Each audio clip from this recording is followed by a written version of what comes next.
Sœurs et frères dans le Christ, paix, joie, grâce, amour à chacun et à chacune de vous, au nom de notre Seigneur Jésus-Christ, en ce mardi de la 32e semaine du temps ordinaire. Le texte qui est soumis à notre méditation, qui est proposé par l'Évangile aujourd'hui, est celui du Luc au chapitre 17. Nous avons lu il y a quelques dimanches déjà, et où Jésus, parlant, dit ceci en effet: est-ce que le maître, le patron, en voyant son disciple revenir du champ où il a,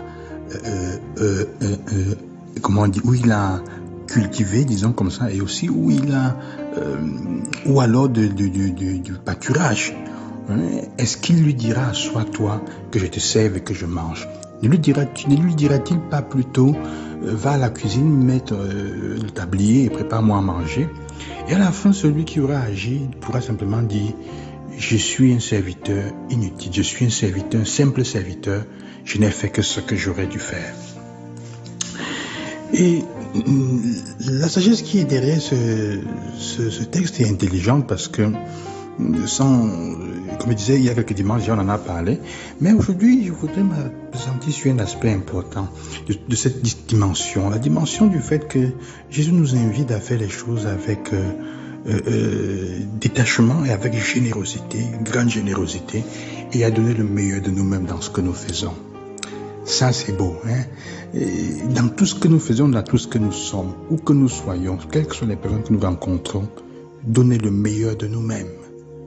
Ce n'est pas évident aujourd'hui parce qu'aujourd'hui, on tend à faire ce qu'on peut ou à faire le minimum quand ça ne nous intéresse pas trop. Surtout quand on est dans la position d'être, entre guillemets, des serviteurs.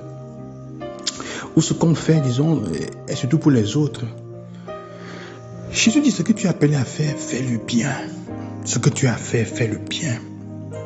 Donne le meilleur de toi-même dans tout.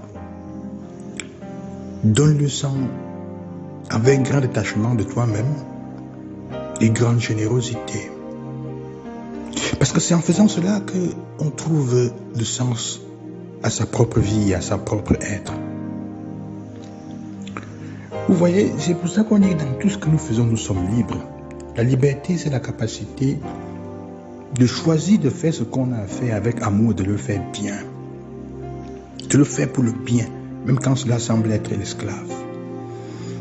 Quand ton patron au travail semble te donner un travail comme s'il voulait te faire du mal et que tu acceptes de le faire, de te jouer dans cette dimension, avec tout ce que tu es, donner le meilleur de toi-même dans cela. De telle manière, quand tu rentres à la maison le soir, tu dis: j'ai fait bien ce que j'aurais dû faire aujourd'hui. Comme disait Martin Luther King, quand il disait: si la vie a voulu que tu sois un balayeur de route, balaye les routes comme Beethoven écrivait sa musique, comme Michel-Ange peignait, et comme Mozart aussi écrivait la musique. De telle manière que ceux qui passeront en voyant ton travail diront: ici a vécu un bon balayeur de route. De telle manière que personne, ni au ciel, ni sur la terre, ne trouvera rien à dire à ton œuvre. Ça, c'est très beau. Agis de telle manière que personne, ni au ciel, ni les habitants du ciel, ni sur la terre, ne trouvent rien à dire à ce que tu as fait. Même si au début, on t'a fait faire cela pour te faire du mal.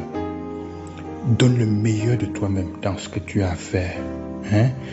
Et je pense d'une certaine façon, ça touche la logique de ce que Paul dit dans la première lecture aujourd'hui à Tite, quand il donne des recommandations à Tite.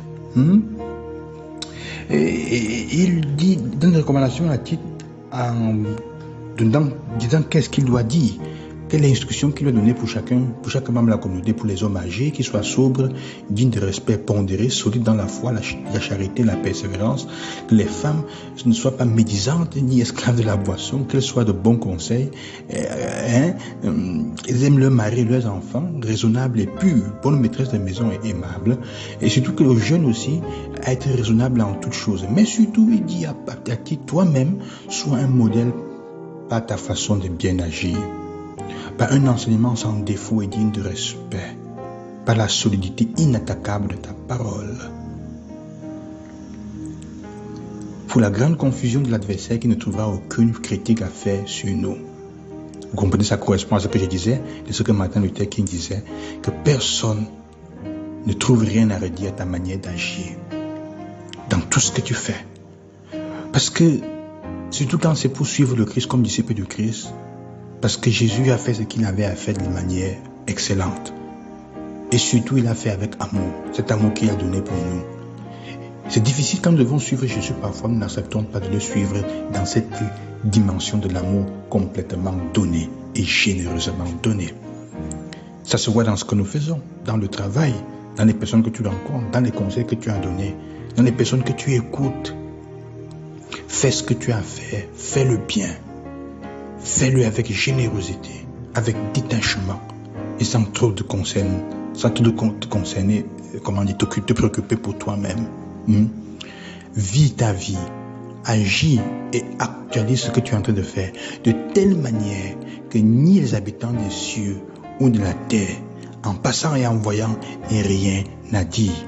Et puis simplement s'arrêter et dire, ici a vécu quelqu'un qui a fait bien son travail et l'a fait avec amour. Alors tu trouveras un sens à ta vie. Sœurs et frères, c'est ce que je souhaite pour vous aujourd'hui. Que Dieu vous bénisse et qu'il vous accompagne, et qui vous aide donc à trouver la meilleure façon, le meilleur de vous-même, de telle manière qu'à la fin vous pourrez dire, je n'ai fait que ce que j'avais à faire, parce que je suis un simple serviteur, une simple servante, quelqu'un qui n'a fait que son travail et qui l'a fait bien, et qui trouve son goût. Je vous souhaite cela, parce que quand vous trouverez cela, vous verrez comment la vie est belle et elle est simple à vivre. Au nom du Seigneur, je vous bénis. Je bénis vos familles, je bénis votre activité. Loué soit Jésus-Christ, que Dieu vous bénisse et qu'il vous accompagne. À demain.